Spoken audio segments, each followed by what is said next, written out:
Welcome to the Whole Food Plant-Based Cooking Show, where we make plant-based cooking easy. I'm Jill, and today we are going to make plant-based meatballs. Grab a plate, 'cause it's the all-free whole food plant-based cooking show. Today's show is brought to you in part by Scindian Natural Food Products. Scindian is a family-owned and operated Australian company celebrating 20 years in business, making a wide range of affordable plant-based gluten-free products like burgers, sliders, sausages, and more. No preservatives, stabilizers, emulsifiers, or additives. Just clean, minimally processed, whole food ingredients that never compromise on flavor. In the US, you can find Scindian products in many independent health food and specialty grocery stores, and in the freezer aisle at select Meijer stores, or by ordering online at meijer.com. In Australia, you'll find them online at scindian.com.au and at your local supermarket. Scindian, guided by nature. Okay, so plant-based meatballs. That is what we're making today as a vote request from our membership community. So this is another one that they get to enjoy and that you get to enjoy. But one also added benefit of these meatballs is that they're also gluten-free. Because if you've ever made meatballs, it usually requires breadcrumbs or dried bread of some kind, but we're not going there. I'll show you how to do it in another way.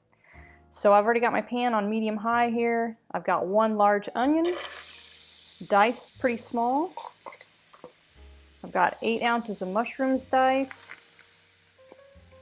We're just gonna get all of this cooking in the pan. And I've got 1 cup of extra firm tofu.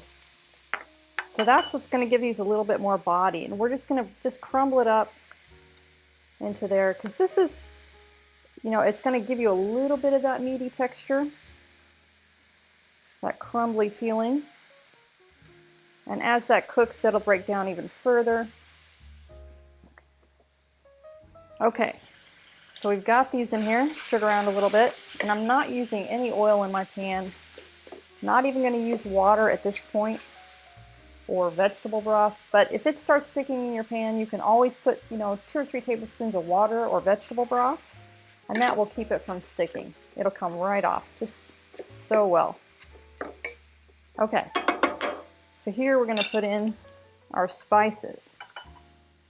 So I've got 1.5 teaspoons of paprika, a teaspoon of oregano, a 1/2 teaspoon of cracked pepper, and a 1/2 teaspoon of thyme. Just going to throw that in there.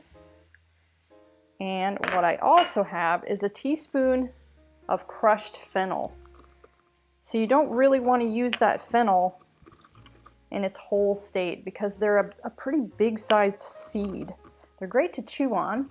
They're great for indigestion, great for gas, but you don't want to put those in the food that you're cooking whole. So I have my little mortar and pestle here. If you don't have that, you can get a cutting board and chop them. You just got to cut real slow because they'll just start flinging and popping all over the place. So I have 1 teaspoon of that. We're going to throw in there, and that's going to give it kind of that sausagey flavor. That smoked paprika and the fennel together gives it kind of the taste of what the same herbs and spices that are usually used in meatballs or sausages. Stir that around a little bit. Okay, and then I'm going to add 2 tablespoons of balsamic vinegar.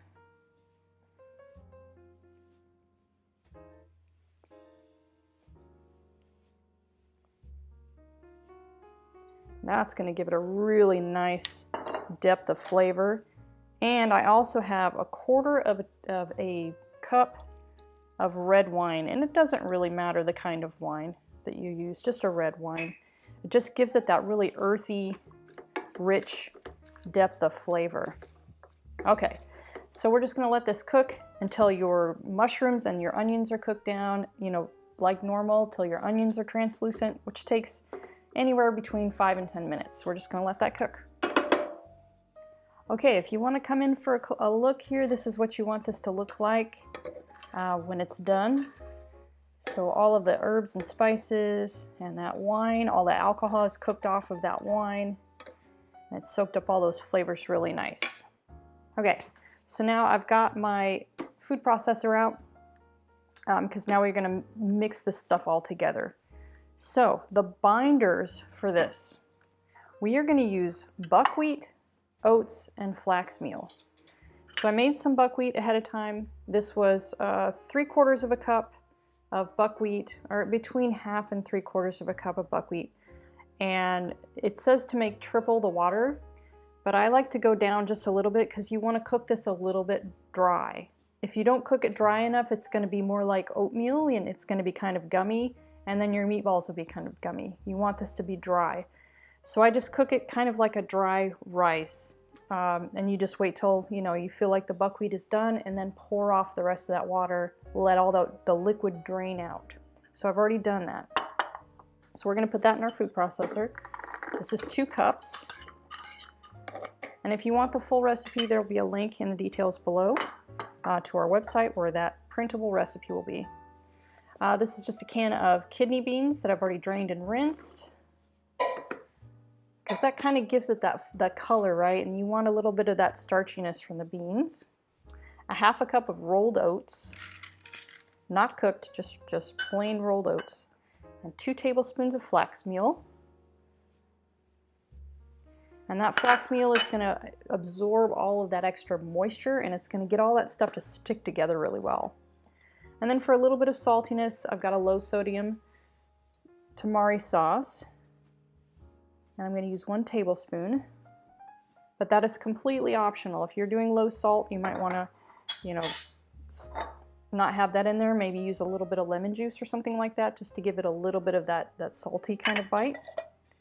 And now we are going to scoop this in there. Of course, these pans are heavy, so it's hard to get in there without making a mess.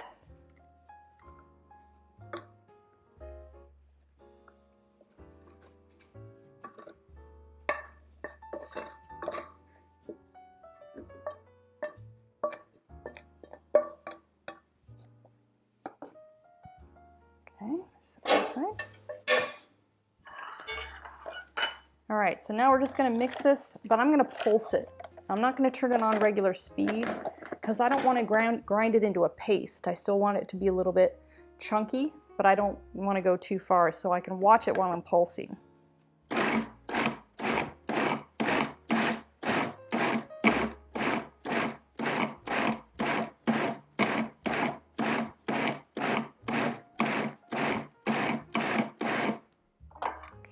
Scoop down the sides, or scrape down the sides, make sure we're not missing any of those flavors up on the top.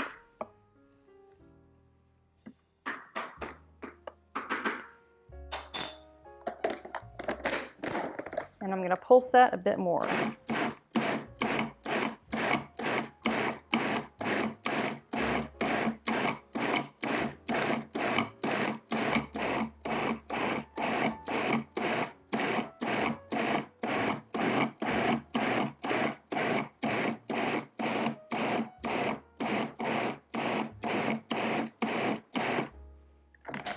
Let's take a look at what we have here.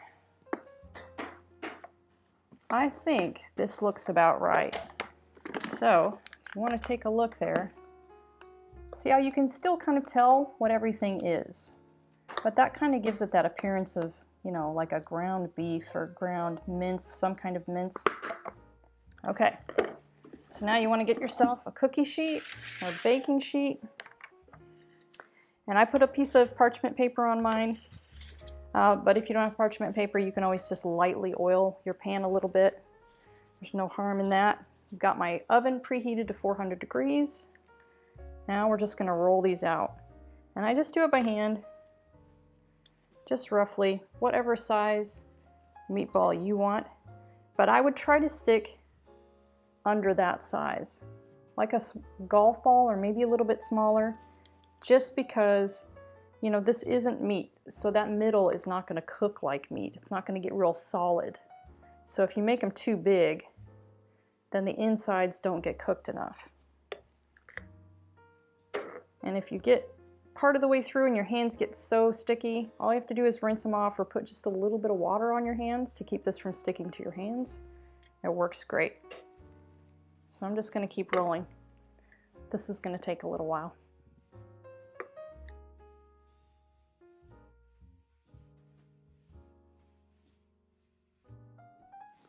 Okay, whew, now they're done. So that made, you know, about 30, so a good 2 dozen meatballs. So you're gonna have plenty for a meal and plenty to stick in the freezer for another meal. So let's get these in the oven.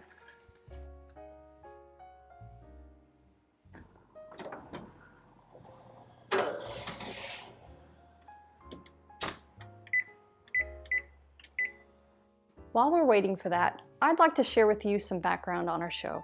The Whole Food Plant-Based Cooking Show is crowd-funded, which means these free weekly recipe videos, along with our entire catalog of recipes on our website, plantbasedcookingshow.com, and our new Plant-Based Cooking Made Easy cookbook are all made possible in part by the generous patronage of our supporting members. By becoming a supporting member, you gain access to great member perks like monthly product giveaways, free downloads of our ebooks, and access to our in-depth courses, including our 28 Days Plant-Based Made Easy course, where we offer a step-by-step guide to making the switch to a fully plant-based diet. We create this show for the hundreds of thousands of viewers just like you who tune in each month from all over the world to make it easy for everyone to live a plant-based lifestyle.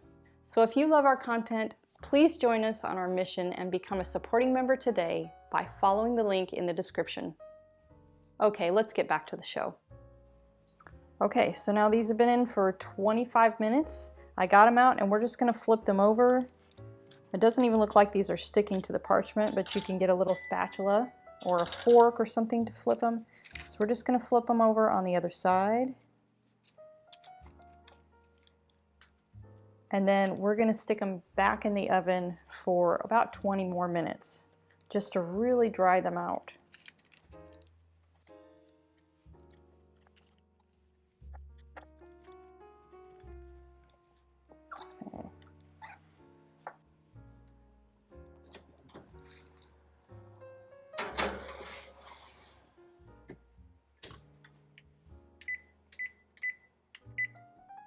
Okay guys, coming in for a look here. So these are done, just pulled them out.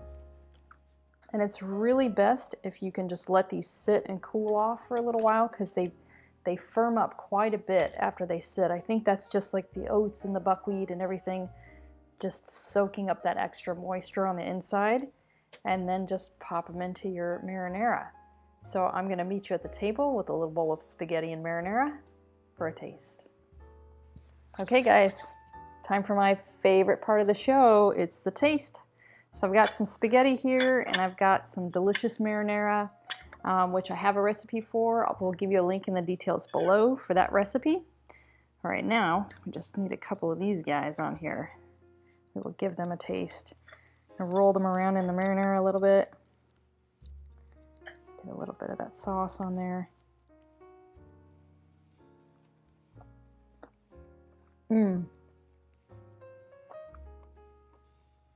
Oh my gosh. I love the flavor of that fennel. It's really hearty and chewy.